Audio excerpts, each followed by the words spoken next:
Grab a beer and pull up a chair. Welcome to the Northwoods Beer Guy Podcast.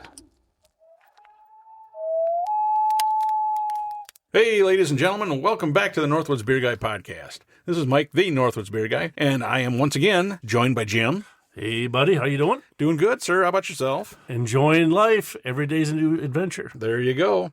Well, hey, last week we did some easy drinking, up to 6% beers, if you remember, and Almost got scared. Well, this week we decided to up the ante just a little bit. Uh-oh. What do you mean up the ante? The ABV, just a little bit. Oh. Just a wee little bit. Wee bit? So what do Yeah. we, do you know what we're starting at for ABV? I think it's, what is it? Is it 10% at first? Possibly, yeah. Yeah, Whoa. I think. And then we go up to 15 and a half? Well, yeah.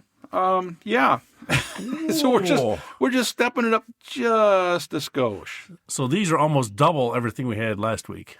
Yeah. Oh. Yeah. So, Wow. it's going to be similar but different. So these are not like I am betting that summertime. Like most of these are going to be on the little bit darker side. you're thinking. I'm thinking. All right. Well, that's a good sign for us. I cannot confirm that, but I'm thinking. So, All right. Well, that's a good sign. We like that. yeah. So we have. We're not scared. No, we have 8 beers. 8. I'm not sure why we do this to ourselves. 8. We have 8. We have 1, 2, 3, 4, 5 different breweries. So we do have 4 beers from the same brewery, All right. which is fine because we've actually been there. We can say that, remember? Kudos. Yes, we have been to this brewery, and they were very good. So we are, this is going to be interesting. It'll be slightly different than last week. So. Oh, and not to be different, but we do have a couple of questions for you, too. All right, nice. Since you did such a good job last week, you actually got... I almost rocked. I got Jimmy Carter last week. You did. You got Jimmy Carter. And half of the Colorado and California. Yes. See, so you did. You are getting better. Yeah. So now you're going to give me tough questions because you don't like that, do you? Well, we're gonna test you. Oh, okay. We're gonna make sure that you don't walk away with any easy ones anymore. I appreciate that. All right. Well, hey, we might as well get our thinkers thinking, like I said last or week. our drinkers drinking. Or drink. Well, yeah, that too. Oh. Now, last week, remember, we had 2 beers that were in bottles. Okay. This week, out of 8 beers, we have 1 that's in a can. Ooh.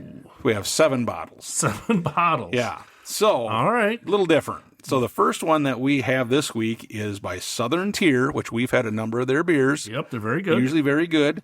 And this is their Creme Brulee Imperial Stout. Nice. And this one is a 10%. I think it says 55 IBUs. Oh, Which really? I don't know why. Wow. It says, okay. it says rich and creamy vanilla custard swirls together with notes of sweet caramel, black malt, and milk sugar to create a deliciously balanced and smooth treat. Now, have you ever had creme brulee before? If it is, I have. I may not have called it that. I have. You have? It's like a vanilla custard, but then, Is your pinky out?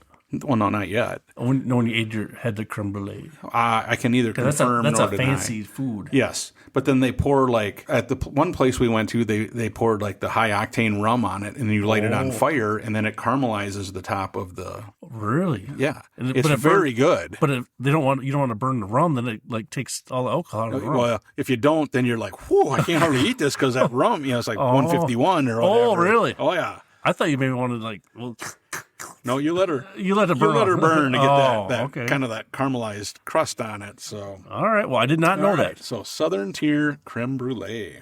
Ooh, that's got a little It's got aroma. a little aroma. Some aroma. Definitely dark. Very Yes. dark. You can't see through it. You can't see through Can't see through it. I can't see you across the table. No. There's a lot of flavor in there. It does have a sweetness to it. Yeah.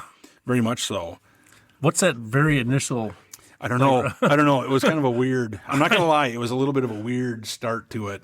I don't know what that is. It's not a bad, but it's just like a different flavor that I don't think I've had. Is that Yeah, that caramelized stuff that you were talking about? Well, honestly, it could be because, that caramelized top, it does have a little bit of a burnt flavor to it because Right. You're burning the rum that's on Right.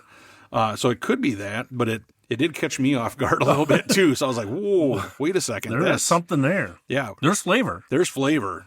Yes, we definitely have flavor. And it's an Imperial Stout. Imperial Stout, 10%. It doesn't taste like 10%. It does not say it's barrel aged, so it's not. No, it doesn't say on the bottle anywhere that it's barrel aged. Well, I just don't know what that very first initial flavor. Other than that, it's smooth, not a really good finish, no bad aftertaste. It's just that. I hate to say it, but the more I drink this, that initial flavor is getting a little bit off-putting. Yeah, honestly, I hate to say it. I don't know what that is. Is it black malt? I don't know. It's yeah. I don't know how to even describe that. I mean, the aftertaste it's a little sweeter, and I could say, okay, yeah, it could have a creme brulee flavor too, but that initial is kind of like. So what's good or interesting is we do have another one to compare it against. Another one later on to compare it. So that could be. We may have to go back to this one just to take a little sip of that, and take a sip of this other one, see how they compare. Let's see what happens. You're first on the scoreboard too. Boy, dude, that initial is still just kind of 10%. Doesn't drink like a 10%er. Nope. I hate to say this, but I'm gonna go, because of that initial taste, I'm going like a 2.3. Wow. Just because that I could see where that could be off-putting. That first flavor you get is that, I don't know what it is. I don't even know how to describe it. And I hate to say that because I like Southern Tier's stuff. They've had a lot of really good ones. But this one, that initial flavor is just a little bit off for me. Yeah, I am struggling too to come up with ways to describe it because, I mean, by and large, it's not bad. It is 10%. It's just that very first initial flavor. That's where, It's almost got a medicinal flavor to it. Spikes out. I don't know from everything else. I guess I think I'm going to have to stick with you there on a 2.3. That's probably the lowest 10%er we've ever done. Yeah. It's just, I would not recommend this one to somebody's not tried Imperial Stouts. Do not try this one maybe first. Maybe second, you can have it, but maybe not first. Yeah, it's just that initial flavor. I don't know what it is, but it's kind of off-putting. I don't know. Ooh. All right. All right, so then let's get into something. All right, give me a question to take my mind off of that flavor. All right, so tell me where the term rule of thumb originates as it relates to craft beer. Rule of thumb? Like this. From Fonzie? Where it originates from? Yeah. Jeez, I have no idea. From when they put their thumb in it to see if it was warm yet. You're close. You are close. Okay. They would stick their thumb into the mix to see when the temperature was right for adding the yeast. Oh, that's close. Yep, minus 500 for that. Oh, well, that's not bad. That was close, though. That's close. It would have been minus 1,000 if I wouldn't have been that close. Right. I'm catching on to you now. See? You're getting better and better. You must be looking up. You must be sneaking a peek on mine. I got to try and find out. Yeah, get your pages before we do this. All right. So what is next then? Well, now the next one, Jim, is I have scary no idea how it's going to be. Scary. I bought this at the beer shop, and I'm scared. This is from Hinterland. Yep. We've had a number of beers from Hinterland, which is in Green Bay. Green Bay, Wisconsin. This is their Grand Cru 22. This is a kettle sour, barrel-aged, cherry Belgian ale. That's a lot of words. That's a lot of words. And it's 10.1% ABV and 25 IBUs. And all I got was, we dug deep for our 22nd anniversary beer, combining our 2015 bourbon barrel-aged Grand Cru with a young, lactobacillus. That's what makes beer sour. Okay, kettle sour. Then added a wonderful kick of Wisconsin Montmorency cherries. Is that right? Montmorency. Yeah, I don't know what that is. Huh. Oh, okay. Some kind of cherries. Bourbon barrel aged, though. Right. I don't know what type of bourbon barrel, but the cherries are also from Door County. Okay. So this has got a weird color. Is it brown? Like a brown ale? It reminds me almost of like a barley wine type color, doesn't it? I mean, it's where it's like it's a dark brown, but it's not. We do have one of those later. What's that? A barley wine. Oh, dang. Okay. I kind of get a cherries. I smell sour. I smell sour. Okay. Let me get my phone so we can get this reaction. Tough. Oh. I don't think that's bad. Ooh. I definitely get the cherry. I don't know if I really get a sour per se. You need to get your my taster tested. Your taster tested, get recalibrated.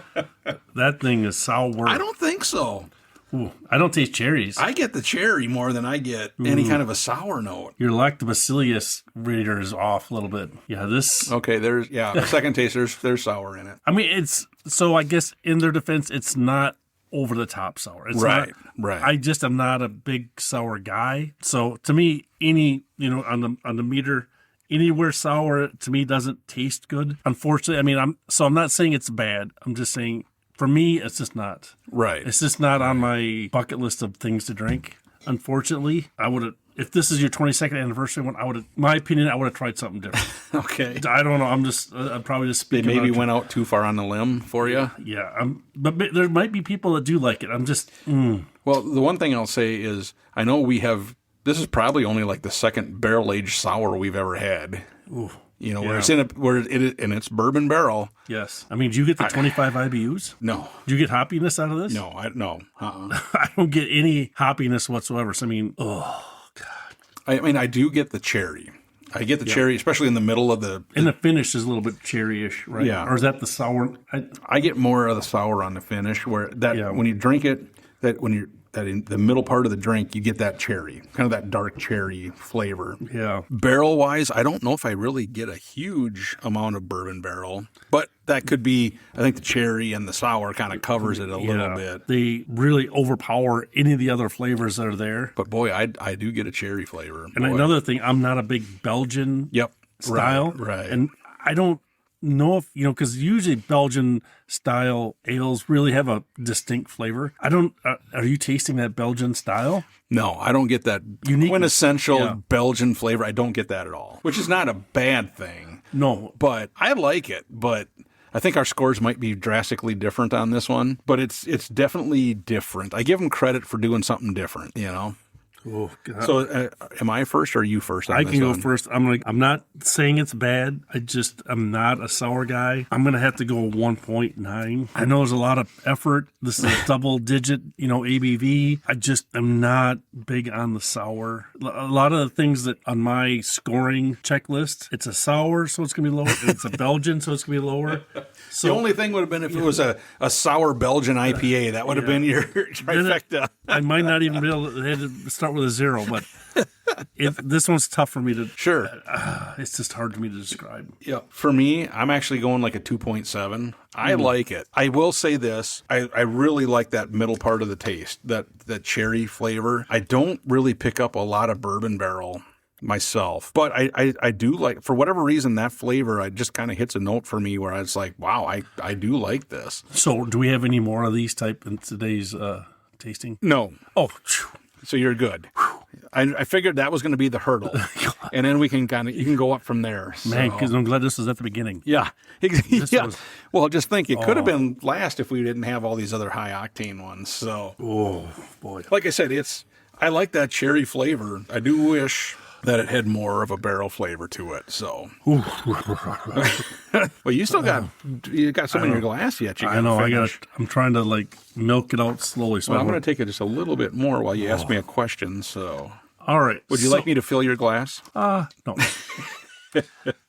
So, I was not even aware of this. I found this out today. But apparently, there is a brewery that found a shipwreck. And in that shipwreck was some yeast that was still actually alive and that they used to brew a beer. I don't know if you're aware of that. No. And this happened in 2018 when it came out. Wow.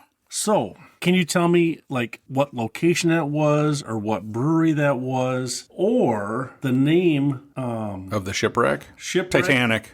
And the year. So there's a whole bunch. Titanic. What? You're in the wrong ocean. Oh, Edmund Fitzgerald. Oh wait, that's not in the ocean. Right. That's not There's a whole bunch of different things you could So I could answer the brewery location being. What do you mean location? By which continent?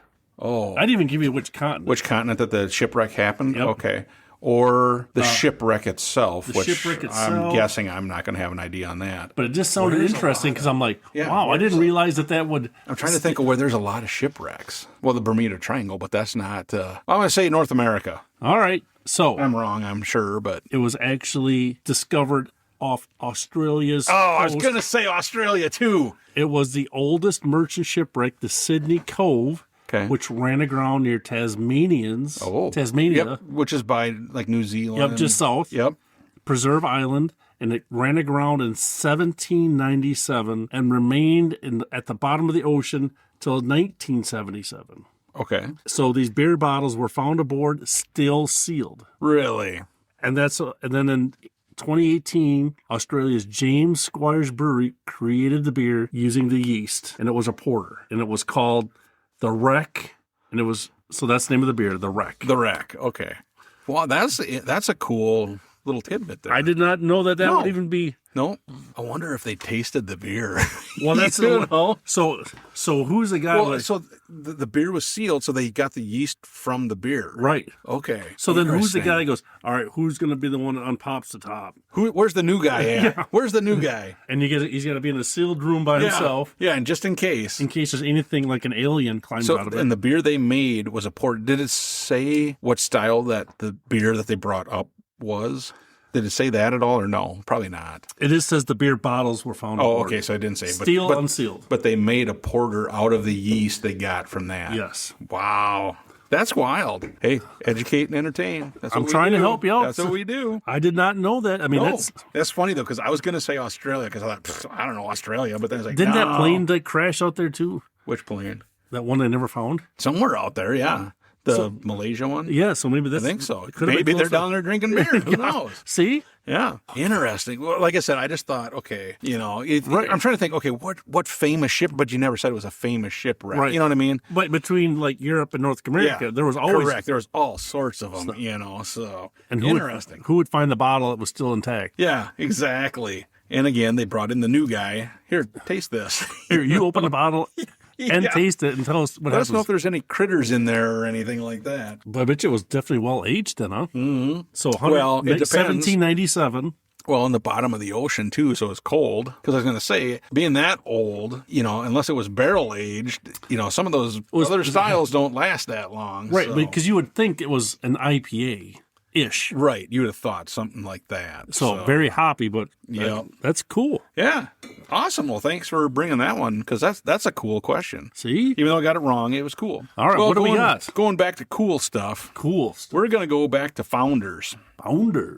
Yeah, they do a good job. Just a couple of beers from them before. They do a very good job. And this happens to be KBS, which we've just happened to have had a few different flavors. Because this is the style, right? So it's Founders is the brewery. Yep, Founders is the brewery. And KBS is their Kentucky barrel aged one. Barrel aged, okay. Yeah. This version is their iced latte. Iced latte.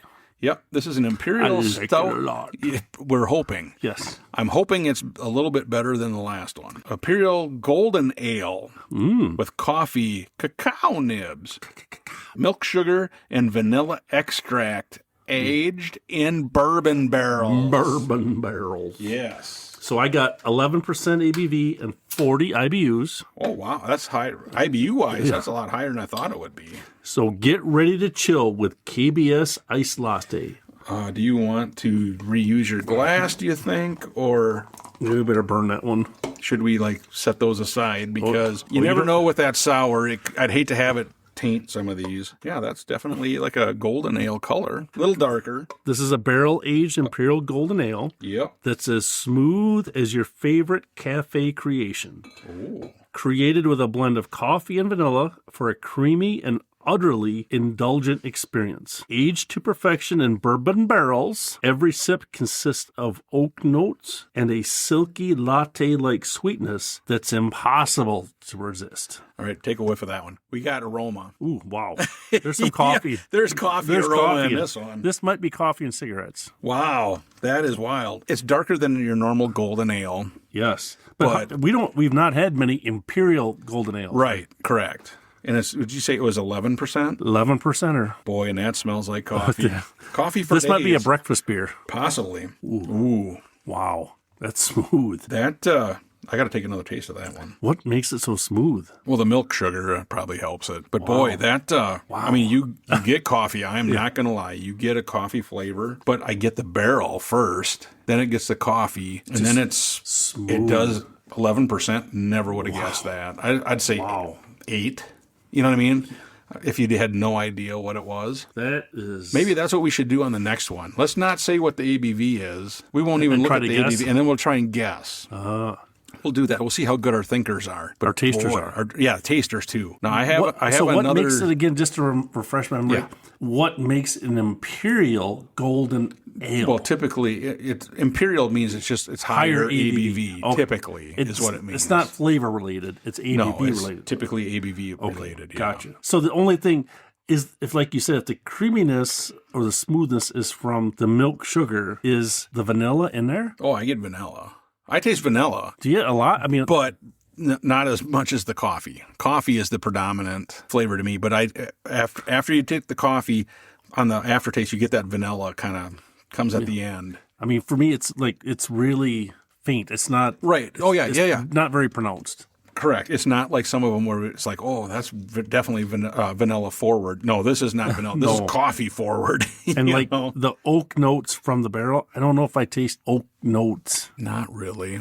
Like I said, I think the coffee kind of overpowers everything. Yeah. I think for me, if they just tone that down just a touch. Yep. The coffee flavor. Yep. I agree with you. Because that just comes through and just kind of umbrella blankets everything. If you like coffee, you would like... It'd be right in your wheelhouse. Oh, yeah. I think Julie would probably like this. This is not...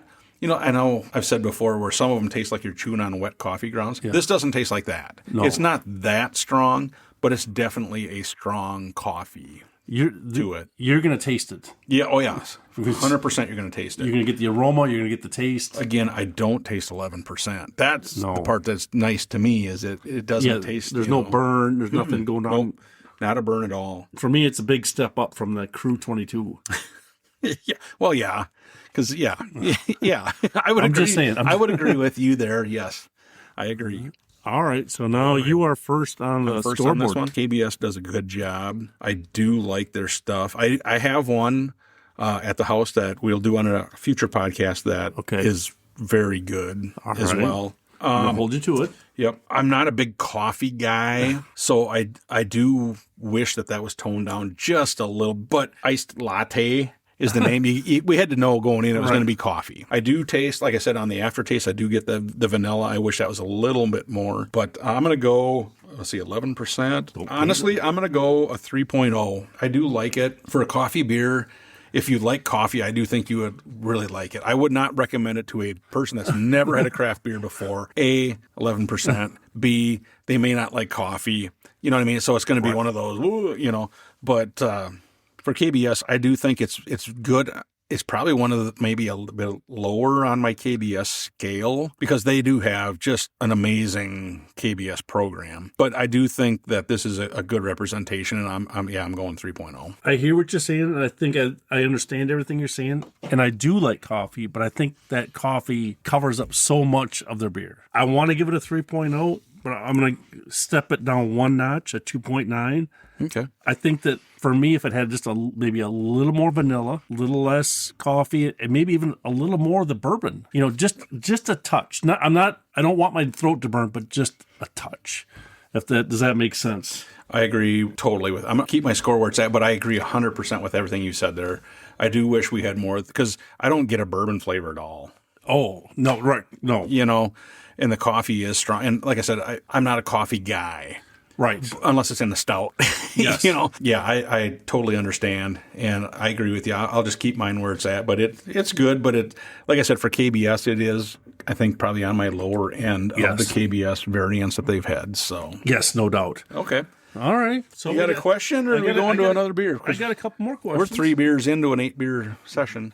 All right. Do you want to go to another beer? You want me to ask give me a question. All right. I'm going to say a word. I want you to First thing that pops in my head. I want you to tell me what it means. Oh, crap. Okay. And which country did that word come from? See, that's not how it works in the spelling bee. You're supposed to tell me that stuff. All right. So that's why it's my spelling bee. Oh, okay. The word is Hefe. H-E-F-E. And I'm supposed to tell you what it means and where it's from? What country of origin? Hefe, because it's like Hefeweizen. Ooh. So I don't know. I don't know if it means something to do with wheat or something like that. I'll say wheat and from Germany. Ooh, man, you are studying up. I will have to give you this, Mike. So in other words, It is from Germany, Okay. and it means yeast. Oh, dang it. See, you are studying. Because when I think Hefeweizen, I think more of like a wheat right. beer. You know what I mean? So, I was close. So, wow. It's funny because actually, different subject, but I had talked to my brother yesterday, and he, I think today, was brewing his Hefeweizen. Oh, He's getting ready for fall. Oktoberfest, the Yes. Oktoberfest party. He's got get some stuff going. He's got an Oktoberfest already percolating and Nice. all that. He does a rye. I think it's called Rye-Toberfest. He does a rye Oktoberfest. That's outstanding.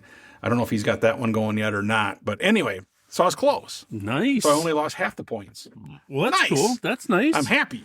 That All is, right. you are doing much better. So Yes. kudos to you, buddy. Thank you. Keep up the good work. All right. So this one, I'll tell you what it is, but we're not going to look at ABV. Oh, all right.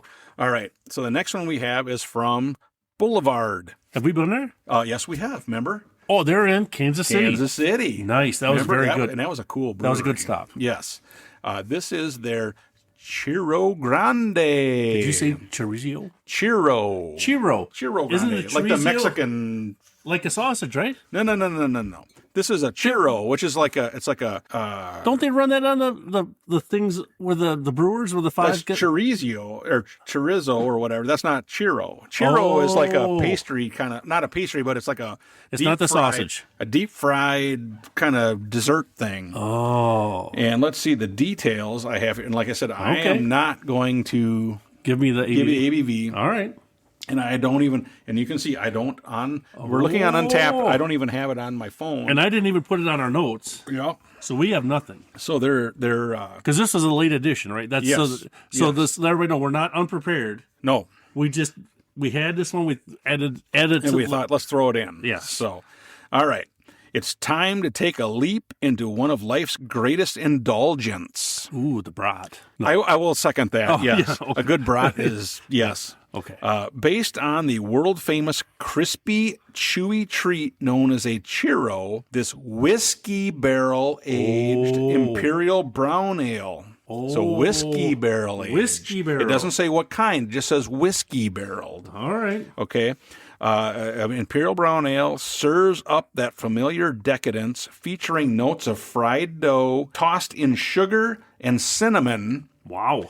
Against a backdrop of mellow bourbon sweetness. Wow. Okay. Well, And let's see. So it has a list of the malts and the hops, and then I'm going to tell you the adjuncts. So adjunct. that's the flavors that were added. all right. Vanilla, cinnamon bun flavor, and cinnamon. Okay, so I'm putting my phone over So here. we must be able to taste cinnamon. I'm guessing we're going to have a cinnamon flavor too. Like I said, I put that there so we do not have the ABV. the ABV. So we're going to try and guess. All right. And we could be horribly wrong, or we could be... So I would say, just for the listeners, if we know Boulevard and it's one of their special experimental ones, it's going to be above 10%. Oh, yeah. That's I don't know the it's exact. a limited release. So that's my. But the bottom line, it has to be above 10%. Correct. Okay. Yeah. Oh, yeah. Yeah, for sure. So we don't know the exact yet, but we'll. Ooh, what is that? It does kind of taste like a doughy. The smell has a little bit of a Doughiness? I don't know if I get a cinnamon, but it has a sweeter aroma. Right. Color, dark brown. Almost a dark, kind of a reddish brown. That's very good. I get cinnamon. Yes. But not over the top cinnamon. No. It almost is like a cinnamon bun. This is good. Yeah. Because here's my bad. Yeah. Because I don't probably get out as much as I should, but I don't think personally I've never had a churro. So I can't tell the listeners. You haven't been to I'm not even going to say the names of them. The fast food restaurants where you can get those. Right. No, I have not. So I've had cinnamon buns. Mm-hmm. This tastes like a cinnamon bun. This tastes real close to a cinnamon bun. So yes. I can't tell the listener if it's a churro. You know what's crazy? And I'm just going to say this up front because we know it's got to be over 10%. Yes. It does not taste like that at all. It's whiskey barrel, you said, right? Well, it says whiskey, but then at the end it said bourbon barrel, but I think it's a whiskey barrel. I don't taste that. Or I don't have a burn. No burn at all. It's drinks super smooth. This is... You know what I mean? And I think the other thing I like, too, is on some of the other beers, even though it didn't say it, my teeth would hurt because it was so sugary. Yeah. Yep. I don't have that with this, even though I think there is because I believe the churro is actually have this the sugar with the cinnamon. Yeah, it's on the outside. It's not overly sweet. No. And so it's not, like Avery where it's covering up a high ABV. This is not covering up the ABV. No, this all. this is really good. That's wild. Really? Like I said, knowing what we know, because Yes. again, we didn't look up. I just went on tap because I added this beer. Yes. So we just stuck it in the middle, the first Boulevard that we came to. Right. So we don't know. Right. So I guess the listeners know too, we attempted to put these in sequential ABV order. Except for this one, because remember, you and I were like, okay, you said you couldn't find anything. Right. I'm like, okay, let's not even look. Let's just put it the first Boulevard. Right. We may be out of order when it comes to ABV. We don't know.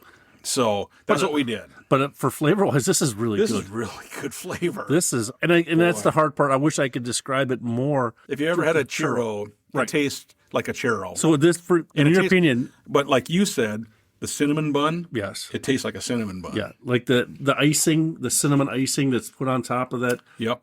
The cinnamon bun is not over the top. It is super complimentary, and it has that cinnamon bun or almost like a cinnamon roll flavor. And I the like finish is smooth. Super smooth. Yeah, I mean, there's no bad aftertaste. Boulevard should be ashamed. This is really good. They really got a good program there. Yes, they do. Man. So I am first. Yeah, you're first. What are you thinking? We don't know ABV. We don't know ABV. I'm assuming then over 10%. So I got to give it. Yep. I already started in my 3.0 range for me if it's 10.0. So I know that for sure. I like the cinnamon flavor. It's not over the top. It's not overly sweet. And we think it's whiskey barrel, right? That's what they said was whiskey barrel. So but then the last word was bourbon barrel. So it's confusing. I know bourbon is whiskey, right? But yeah, I can't tell the listener. Am I tasting whiskey? Am I tasting bourbon? I think I do taste a little bit of alcohol, but it's not like grain alcohol. Right. It's a good flavored alcohol, which complements the other parts. I'm going to go a 3.2. I like it. I like it. Good job, Boulevard. What is your guess for ABV? This is a difficult one because I don't taste the alcohol. I'm just going to throw a number against the dartboard, 11. Okay. I don't know. Okay. All right. For me, like I said, you're right, 100%. It tastes like a cinnamon roll or a cinnamon bun, a churro. I'd totally get that flavor. I mean, they nailed the flavor. Yeah. The cinnamon is not over the top, like, very good. Score-wise, I'm going to go like a 3.4. Mm-hmm. I like it. I think it's very good flavor. Again, you probably are going to want to be, this entire class, you're probably going to want to be a little bit more of a seasoned craft beer person. Yes. You know what I mean? Just because you're is getting into these higher ABVs. This may not be a beginner beer. No, and like we've said before, you and I have drank a lot of these beers. And BK is we've all drank a lot of these beers, so this is in our wheelhouse. But I really like it. ABV wise, boy. So what is your guess for that? Well, unfortunately, if we wouldn't have known that all of these were and like I said, we threw it in to this class, and we knew this class was all 10% or up. So it's got to be, just on taste-wise, I wouldn't have thought it was 10%. I'm going to say, you said 11%, right? I'm going to take a step down. I'm going to say 10.5. 10.5 is what I'm going to guess. All right. It's probably more. I don't know. Knowing Boulevard, it's probably more, but they do such a good job, it's hard to tell. All right. Are you ready? Let me go back to, okay. So tell me when you're ready. I am ready.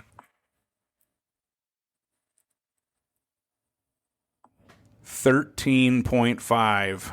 We both missed it bad. Yeah. Wow. Does not. There it is on Untapped. 13.5% ABV. It does not taste like that, folks. Holy cow. We were shamboozled. I was way off, and you were just slightly less way off. Yeah.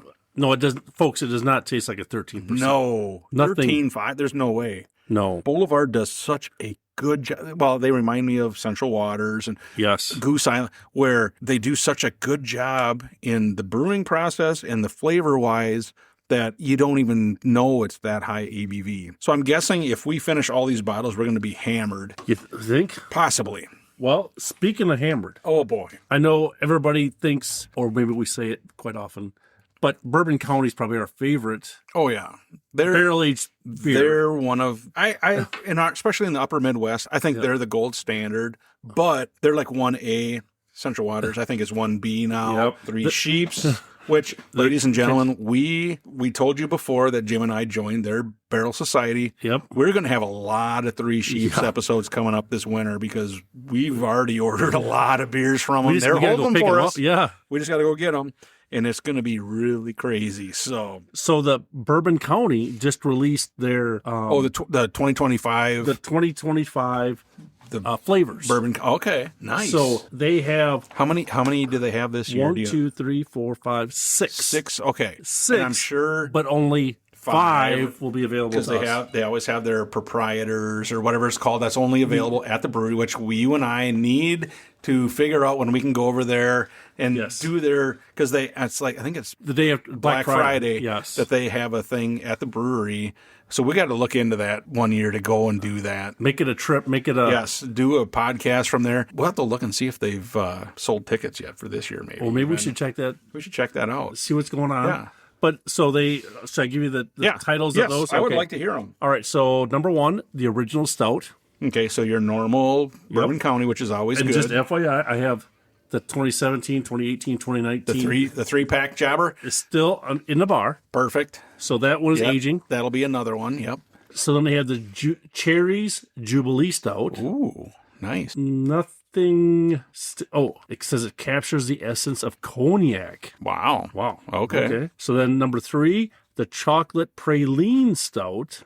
Ooh, that's probably going to be interesting. So that's sweet. Another kind of nut, right? Praline. Yes. Yep. So maybe like a sugared type thing. Yep. All right. Then we have the Proprietor's Stout. Okay. Yep. Let's see if there's anything. So it says the flavors of crisp and nutty homemade baklava. I'm not sure. You know what that is? It's like a German dessert. Yes. Okay. All right. I'm not. Yep. That's very good. Okay. Well, that's a good thing. Yep. Double barrel stout. So they put it in 2 barrels. What does it say? What? So it says unites Heaven Hill and Goose Island in the creation of a double barrel stout. So it just says with Heaven Hill. So they must use, but double barrel to me says they put it in 2 different barrels. So it could be, this year and that year or whatever. So, right. So it doesn't give me a lot of detail on that one. It'll probably be good. And then the last one is the Reserve Stout, which looks like it was with Heaven Hill, which is a very good bourbon. Yeah. So 2 different ones that are tied into Heaven Hill. Yes. Interesting. Okay. Well, so that's good info. I mean, we'll just pass it along. I mean, hopefully some of the listeners like the Bourbon County because there's a lot of those beers that a lot of the liquor stores carry. Please go out there and buy those because, I mean, don't be scared by the price. They are more expensive. They're not the $2 can of beer. No, it's usually, I think we've spent, what's the most expensive on a bottle of Goose Island? Is probably, some of those are like 40 or 50 bucks for a bottle. I got a couple of the Eagle Rare. Oh, yes. I think I still have an Eagle Rare. I still have like the ones where it's the different variants of the different high-end bourbons. And those ones are a wee bit expensive. Right. So they're anywhere between 20 and probably upwards of 40 per bottle. Right. Now, remember last year they were talking about going to like a 4-pack? Remember that? We read that article. And they were going to do it all throughout the year. And that was they must have got a bunch of backlash because people were, no, Right. And I totally get doing a 4-pack where you could share it. Yep. But, the bomber bottles were, let's say they started at 20. No, they're not even bomber. They're like 16 ounce or whatever. Right. I mean, it's not that big a bottle. So you're going to pay $100 for each 4-pack, and you got to buy 6. You got to buy 6 different. Yeah. That kind of outprices people. That takes a lot of people out of the market. We know what Bourbon County tastes like. But if you're a new person and you're buying a 4-pack without ever knowing anything about Bourbon County, you're really taking a big risk. Oh, exactly. For them. 100%. For us, it's not a big deal, but the only outlie is $600 for... No, that's kind of crazy. So I like it. I do like it the way they do it. 1 bottle, you can buy a bottle at a time. Yep. And for us, I mean, that's perfect. Yep, I agree. And so I'm glad that it seems like they stuck to what they were doing before. Yes. So that's good. Keep it going. So what do we got next? All right, we're back with Boulevard. We have to step down then, right? From 13 and a half? Probably not. Uh-oh. Ooh.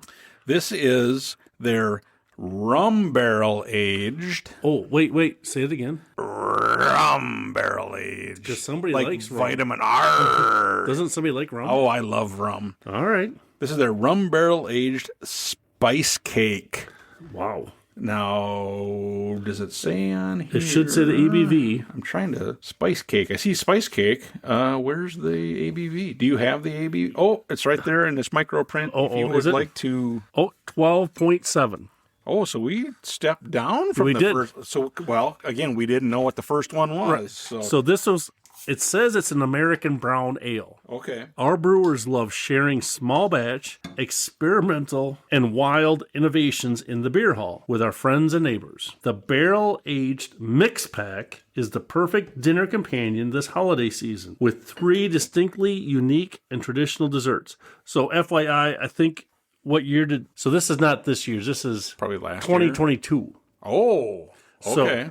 So when I'm saying these words, these are not coming up. So meet rum barrel aged spice cake, Imperial brown ale aged in rum barrels. Flavors of cake drenched in rum with brown sugar and spices. Now, didn't you say the creme brulee is drenched in rum and lit on fire? You pour like 151 on it and you light it on fire, yes. So can we have our own little impromptu tasting between the spice cake and the creme brulee? We could.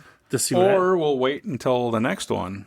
Oh, really? Then, What's that one? The next one is creme brulee.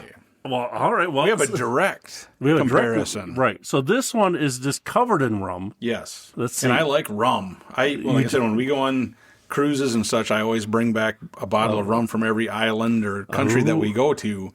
Yes. And rum is one of those things, too, where it has a vastly different flavor where you go. So let's see what the rum-barrel-aged spice cake All right. I can smell something. Yeah. Is that rum?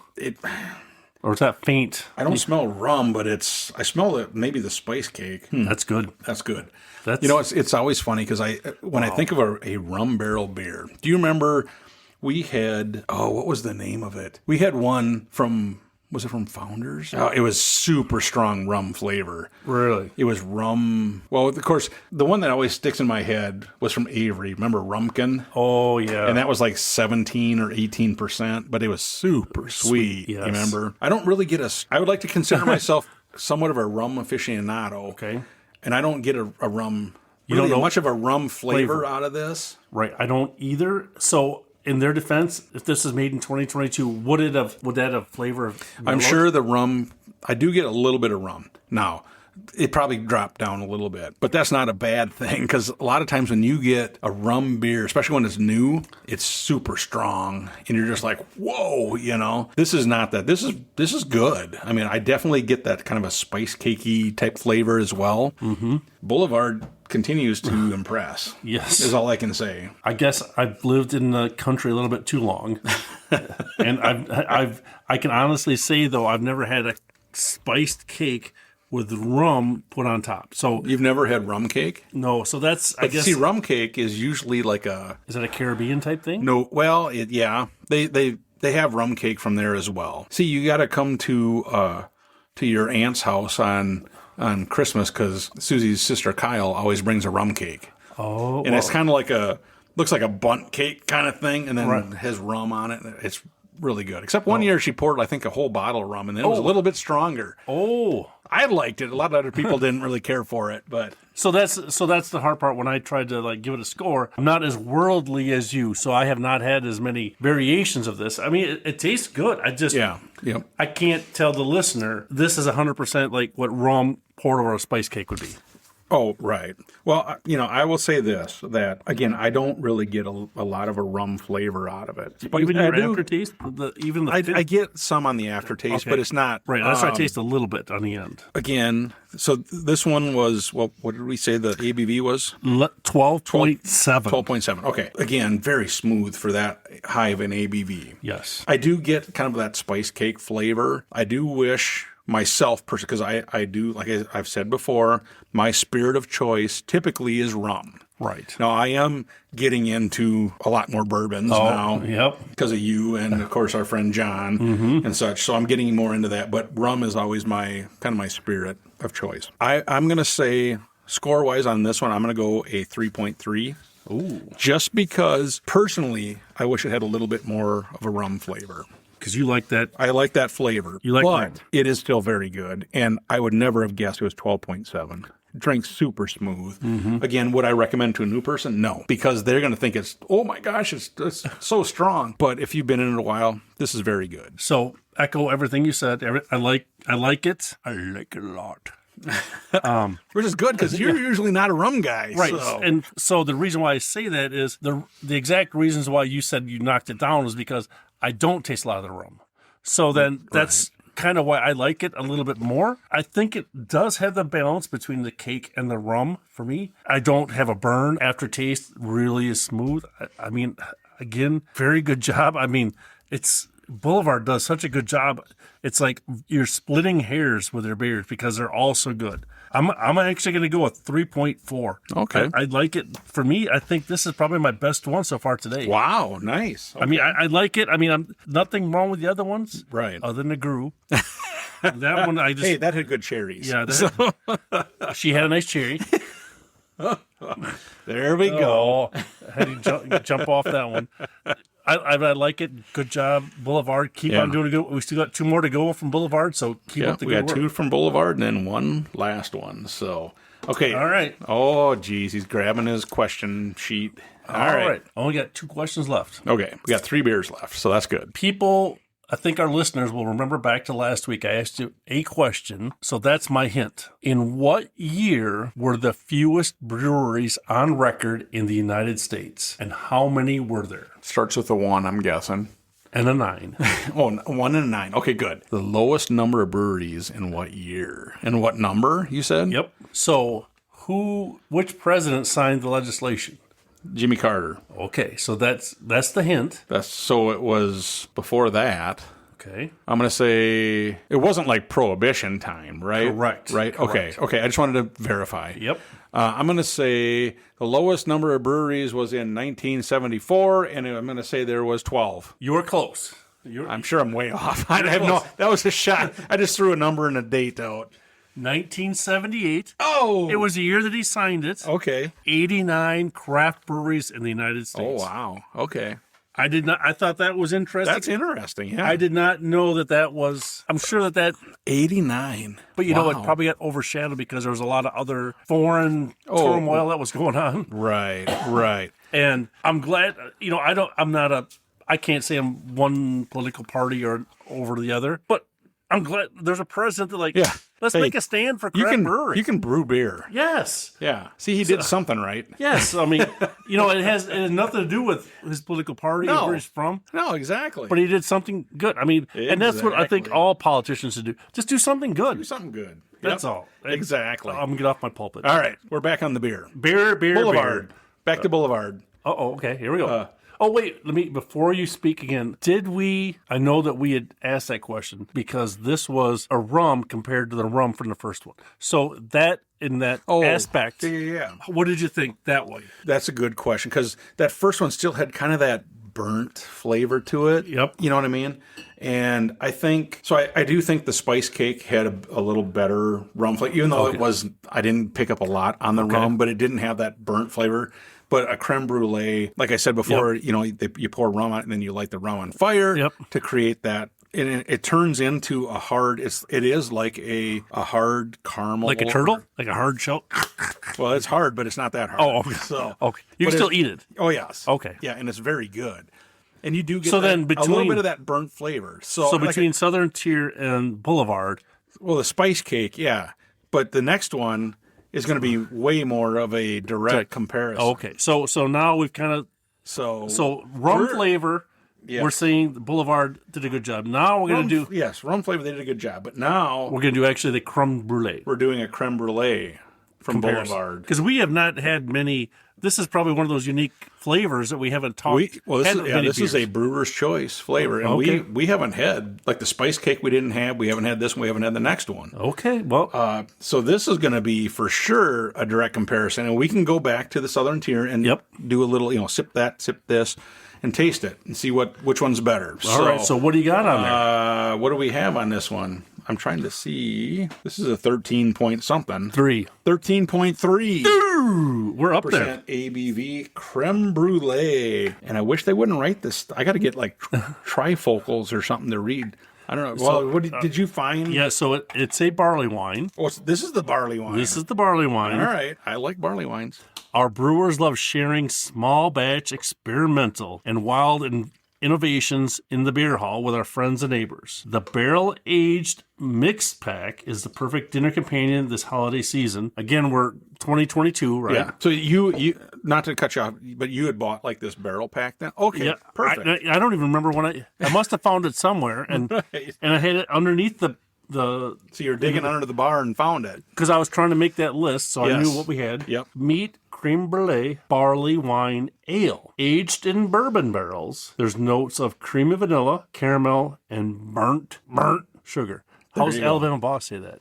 It's burnt. Oh, there you go. You got it right. I did not say it right. Yeah. You said it right. Alabama Boss, that's for you. We can't. Shout out Alabama Boss. If you ever watched his craft beer reviews, he's pretty funny. He just did one. They did one on The Welch's. Welch's, yes. And that's the most recent. I've had a couple of the Welch's. I have not, and I can't find them. Susie and I did them because it was like a craft cocktail thing. And I mean, they're good, but they're like, whew. I mean, they're really because they're mixed fruity. with vodka. Yes, Okay. and they're very fruity, but they're good. That might have even been one that we could have had a podcast on. Oh yeah, If we can get the 4-pack. Yeah. But back to bigger and better You things. can smell the So this is the sweetness in that. creme brulee. Wow. So the interesting thing, because that first one, the creme brulee, was an Imperial Stout, and this is a barley wine. Wow, that taste. It's pretty good.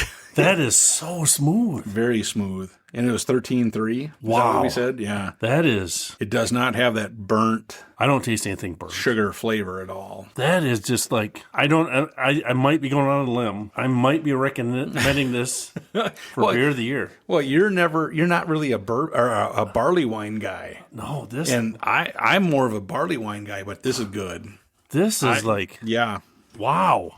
I mean, I guess I yeah. don't have the superlatives to actually like describe it because it is like so smooth. All the flavors just balance out. And again, I wish I've tasted creme brulee before, but wow, this is really, really good. It's kind of funny because we're in August now, and it's been a while since we've actually said we're putting a beer up for beer of the year. Remember, beginning of the year, we had a lot of them we put up. Am I out on a limb saying that? No, this is good. This is very good. I mean, you haven't said much. You've been drinking it. I'm sitting here just enjoying it. I know what I'm doing. Yeah, because, I mean, you hit the nail on the head. Usually the barley wines have a very distinct flavor. It's not taking me off, but it's just very distinct. The one thing I learned a few weeks ago, BK and myself, and then Kirk was on the podcast, and we were up in the Northwoods, and I had that 5th anniversary 4-pack. Okay. From, I apologize, I'm drawing a blank on who it was, but they did collaborations with like 3 different, they had 4 beers that were done with 4 different breweries. Oh. But they had 2 of them were English barley wines. And this is like an American barley wine. And there is a difference. There is. And the English barley wines are almost a little bit better even. Wow. And it was like, wow. So I'm hoping, I got to go back and remember which company it was that did that 4-pack. I hope they keep doing it because that was amazing beer, the forward. I mean, I guess I'm just trying to describe it for the listeners just so they can appreciate what we're trying to describe. I mean, this is like, it has a sweetness, but not an over-the-top sweetness. I mean, so it's very difficult. It's not like taking a spoonful of sugar. Whatever the creme brulee, whatever those flavors are with that sweetness, wow. And we can go back and taste this first one. But they're 2 different beers, an Imperial Stout and a barley wine. But this one does not have that burnt flavor at all. Even though it says burnt sugar. Right. Burnt. Yeah. Burnt sugar. Wow. I am very, very, I mean, I'm. Yeah. I don't want to give it the. I just tasted the first one again. What's your? Yeah, then this one is I totally still get that burnt flavor from that one. So can we? Do you think we can put this in? At least in the, not saying that it's no. I'd say we can add it to our consideration for Yes. beer of the year. I would agree 100%. Wow, that is really. And what's interesting is I have 5 more bottles of that. Awesome. So I might- like that. I might have know to somebody get that one of wants those one. from you. Yes. I might know somebody that wants one. Boy, that is good. That is really good. You want to go first, or you want me to? You can go first on this one. Easily 4.1. Oh, jeez. I'm coming out of the. You're coming out swinging. I really, really, really like. I guess so. The big things that are really positive for me. So it is 13.3%. 13.3. Yep. Higher ABV, but it does not taste like it. Very smooth, and for a barley wine, which I don't like, it's not up on my list. It does not taste like a barley wine. The creme brulee, whatever they use for those flavors, really mellows out that barley wine and makes it smooth, great tasting, nice finish, awesome beer. Wow, I'm in there. So you went 4-1. I went 4-1, and I want to recommend for beer of the year. Yeah, we'll put that on the list. Okay. I'm going to go with 3.7. All right. But again, unbelievable beer. Unbelievable. I don't know why I'm going 3.7. 3.7 stuck in my head. Very good. Very good. Actually, no. Cross the 3.7 off. I can't do it to that. I was going to say. I'm going to 4.0. I'm Okay. sorry, I can't. Initially, I thought, okay, and then I tasted the other one, and then I tasted that again. I'll go 4.0, and I don't, like I said, I don't get that burnt. I did retaste the burnt. I tasted the Southern Tier again, and it has that burnt flavor. Yeah. This is extremely smooth for being 13.3. Yes. Very good. And yeah, we're going to add it to the list to be considered for our 2025 Beer of the Year. That's a good job. So, Yeah. And then just to confirm with you, between Southern Tier and Boulevard, Boulevard 1. are you going to think about it? Is that what you're going to ask? Yeah. Are you going to think about it? No. Was it? Like I said, I do give them credit. And again, the Southern Tier was an Imperial Stout, and that was a barley wine. But the Southern Tier had that burnt, I know it's the burnt sugar flavor, but it tasted too much burnt. Okay. You know what I mean? Yep. And this one, it did not have that burnt flavor, but it just had a good flavor. So, Perfect. yeah. All right. So down to the last question. Do you want to do it now, or do you want to do it between the last two beers? Let's do it between the last two. All right. Well, So we what do got we got one more Boulevard. One more. And this one is their chocolate dipped cherry. Chocolate dip. And I'm looking very forward to this one. All right. Because I do like the cherry flavor. And we've had a few. I mean, Yes. and it's always the extrees. Yes. Really good, really bad. Yep. So do you have any info on this Yep, one? I sure do. Are you ready? Yes. So this is a 15% ABV. How much? 1.5. 15. Oof. Okay. Are you sitting down? I'm sitting down. All right. Let's see here if I don't want to repeat because it's some of this. So Yeah, a lot of the descriptions are the same. So meet chocolate dipped cherry Imperial Stout. Okay. An Imperial Stout aged on bourbon On bourbon. for 10 months, then blended with cherry. It didn't even say bourbon barrels. So right. It just says on bourbon. Okay. Interesting. Very dark. Very. I'm not going to lie. Very dark. You know? This is, you definitely know you got something, an Imperial Stout.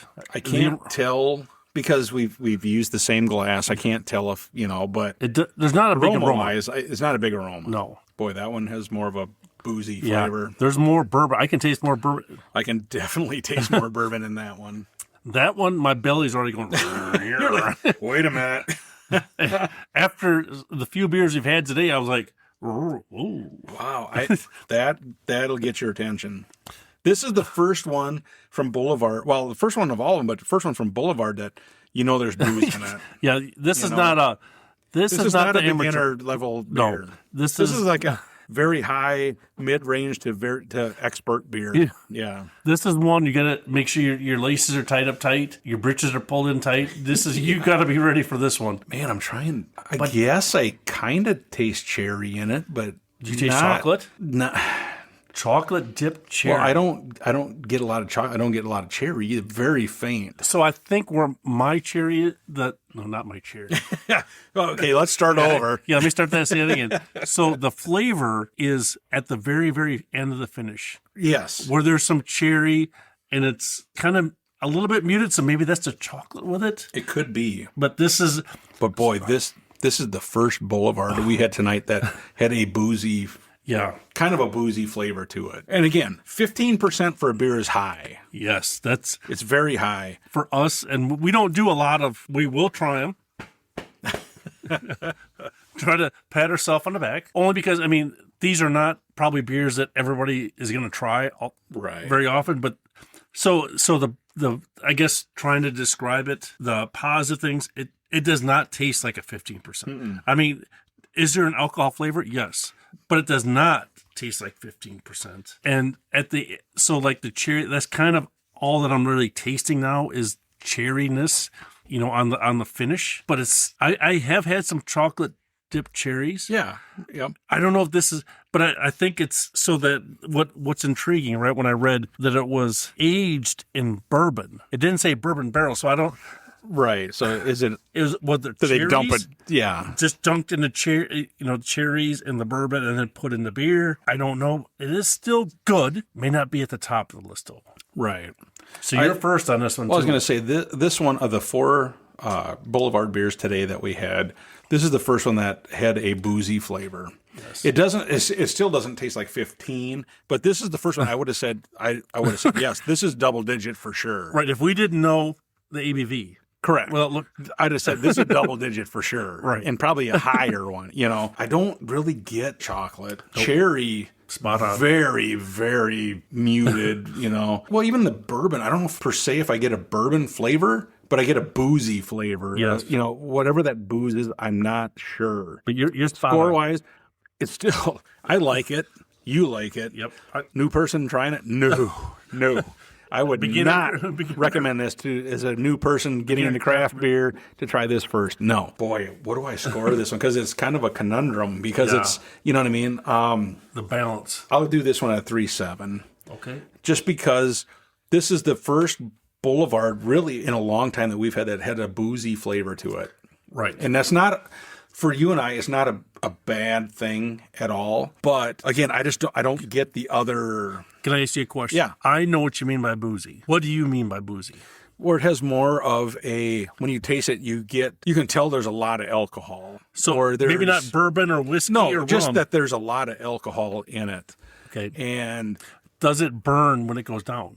No. To me, it doesn't burn. That's why it's like, it's a conundrum. Yes. Because they still are doing a good job covering that. There's not the Kentucky hug, the bourbon burn that you hear from Kentucky. There's not that. And I guess I just wish there was maybe a little bit more flavor as far as the chocolate and the cherry, to be honest with you. Otherwise, it's good, and I'm hoping you have more of that one as well so I can grab a bottle of it from you. But they do a good job. And like I said, 3.7 is still a really good beer. 15% is crazy. Crazy high. This is, like I said, of the other 3 that we had, this is the first one that tasted like the alcohol content was higher. Right. Spot on. You hit the nail on the head. Very good description. So that's kind of right in the same ballpark I am. I'm very torn trying to give it a score, only because when a brewer does, I'd have to say, that threshold is probably 14% and above. There's a line where the brewer has to go, all right, ship it. I'm pushing all my chips in. Yes. And we're going to make this batch. Because a lot of people are going to be turned off by that higher ABV. Right. Not us. We're not scared. We'll try anything. I think we will. Beer wise, yeah. Good clarification. But once the brewer hit 15%, there's still good flavor. They're not afraid of the flavor. For what we talk about, flavor is there. It's like Mike talked about, that the crossover when it gets too much of the alcohol flavor. So my only opinion would be maybe drop down the ABV a little bit, so a little bit more of the cherry or the chocolate flavor comes through. Only thing I can say, and I'm going to stay right with you, I'm going to say a 3.7 as well. Okay. Yep. I hope that makes sense. Yeah. Totally agree with you. Like I said, they do a good job, a very good job. So you had one more question? Oh, well, throw it out, and then we'll do this last beer. All right. So we have the final question of the day. Yep. This is what is it?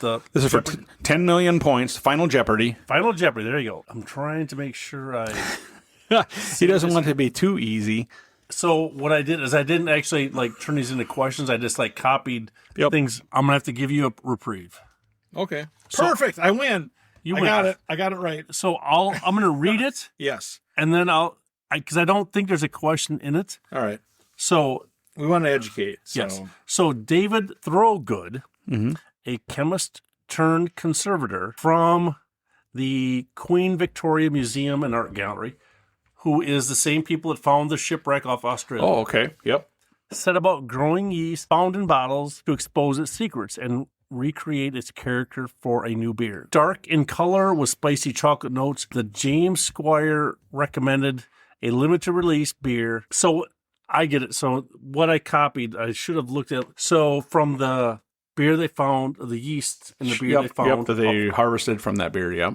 So it was actually David Thorogood was the one who actually was the one able to extract the yeast. Oh, okay.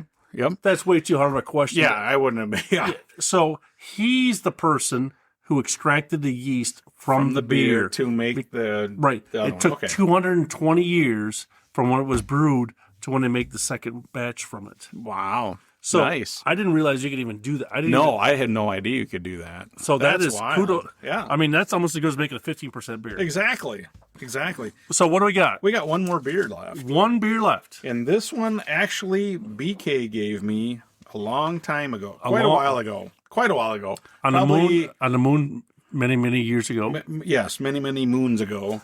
Well, not that many moons ago. Oh, not that many? It was a number of moons ago. So this one is Feathered Drumline. Feathered Drumline Volume 6. This is of Woodpecker Barrel Series. The Woodpecker? Yes. It's a stout. Is that right? From Lacrosse Brewing? Yep. Are you sure? It could. Yeah, it is. Right in the front there, doesn't it say? Yeah. It is. So holy cow! That's a neighbor. I had no idea that was from there. Yeah, that's a neighbor. Yes, and this is 15.4% ABV. Well, can you say it again? 15.4. It does have 10 IBUs though. So 10 IBUs. 10 IBUs. And let's see, it says, after being aged for 18 months in a Robbers Rye whiskey barrel. Robbers Rye. I don't know. But it's rye. Rye is spicy, like a should peppery. Be a little bit more of a peppery rye, spicy flavor. This chocolate stout. Chocolate was infused with toasted coconut. Toasted coconut. Peanut butter. Whoa. Not just butter. Peanut butter. And roasted cacao nibs. Didn't you guys have a tasting over the summer that had peanut butter? Oh, yeah. So, or nuts. Oh, nuts. Nuts. So this might have been... This could have fit right in there. This could have, yes. Okay. The result is a rich and indulgent stout that will surely lift your spirits and inspire you to joyfully frolic in pursuit of happiness. Well, are you ready to frolic? Is that like a dance move? It could be. Is it like the... It could be. Yeah, it could be like the whatever that is. I'm not a big dancer, so I might not know. Oh, it is dark. Is it? I'm not going to lie. It's a wee bit dark. Oh, there we have some darkness. We have a little dark beer here. We finally got to a dark beer. Oh, wait. No, they've all been dark beers. Ooh, there's some aroma. Ooh, yeah. You know what the old joke is, right? What's that? That it's like wood when you're cutting through with a saw. It's harder than woodpecker lips. Mm. You know. I don't smell peanut butter really at all. I don't smell coconut. Well, you get a little sweetness. I don't know what that sweetness is though. That smell. Ooh, I taste peanut butter. Oh, there's peanut butter. There's peanut butter there. Oh, that okay. I'm gonna officially say I'm gonna nominate this as well. Are you gonna put the beer of the year?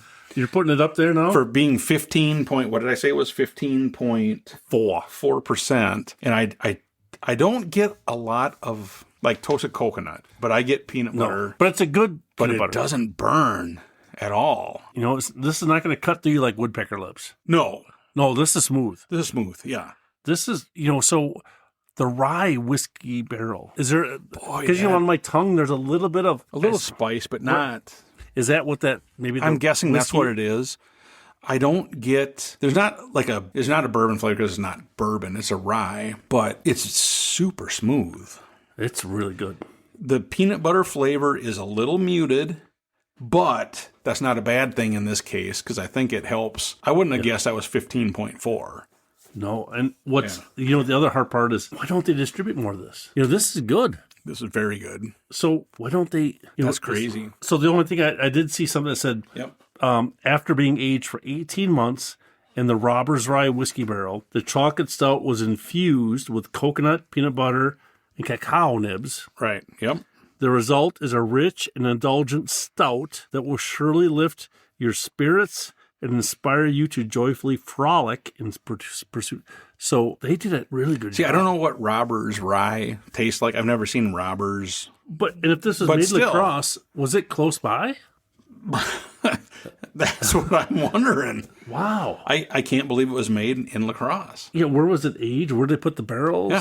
You said 18 months? Right. So that's good. So you put it in the beer of the year. So what's your score then? I'm nominate it for beer of the year. All right, and your score? Boy, is it better than because what you had recommended was it the spice cake? The creme brulee. Oh, the creme brulee Was the creme brulee or the rum barrel spice cake? Well, that one we had down a little bit, so it was a creme brulee. Oh, I'm sorry. Yes. Yeah, I'm sorry. This is good. Super smooth. 15 point. Doesn't taste like 15% at all. 15.4. One of the highest beers we've had on the podcast. In a long time. I still get the peanut butter flavor. Mm-hmm. I don't get the toasted coconut. I don't taste that. I taste the peanut butter for sure. I'm going to go 4.0. Okay. Just because if it would have had that toasted coconut flavor and the peanut butter flavor, and it might, but the peanut butter might overpower it. I don't know. But I do think this is really good. 4.0. I think it deserves every bit of that. Okay. And at 15.4%, drinks super smooth. Would I recommend it to a new person? No. Just because I think they could pick it apart. Right. Like, oh my God, it's strong. For you and I, this is super. I think this is really good. So I think I'm going to stick with the same score. I'm going to say a 4.0 as well. It is everything you said. And I think the bonus is locally made. La Crosse Brewing. Yep. Not too far away. So, so this is one of the few beers we've had in a long time that's been locally made. So, yes. Right? So to me, that's a big kudos. Plus barrel aged, plus 15%, or more than 15%, and it tastes good. So a lot of good things that they were doing. I just wish I could find more of them. And they're doing a good job. So I'd like to see that. Yep. So what do you think about the class overall today? Overall, I enjoyed it. I'm sure you did too. Extremely good. We had 4 Boulevard beers, which we knew they do a good job. Yes. The Southern Tier, we were going into it thinking, okay, they do a lot of really good stuff. Hinterland, that was kind of a wild card. Yep. But it was barrel aged, still good. KBS, really good. And then this last one, we went in blind. Right. Honestly. And they were all good, And honestly, to come out of this class with 2 potential beer of the year candidates, I think was really good. We had the creme brulee from Boulevard and then this last one that I think both of those should be at least in the conversation. And we're not saying they're going to be the beer of the year, but they're in the conversation. Right. Yeah. And, this is our first high ABV class in a long time. Right. For this year. And, of course, then we're coming into Oktoberfest time. So it'll be for a little while longer, but we'll come back. Yeah, it was awesome. I'm glad we did it. So what is your number 1 or number 2 beer? Oh, boy.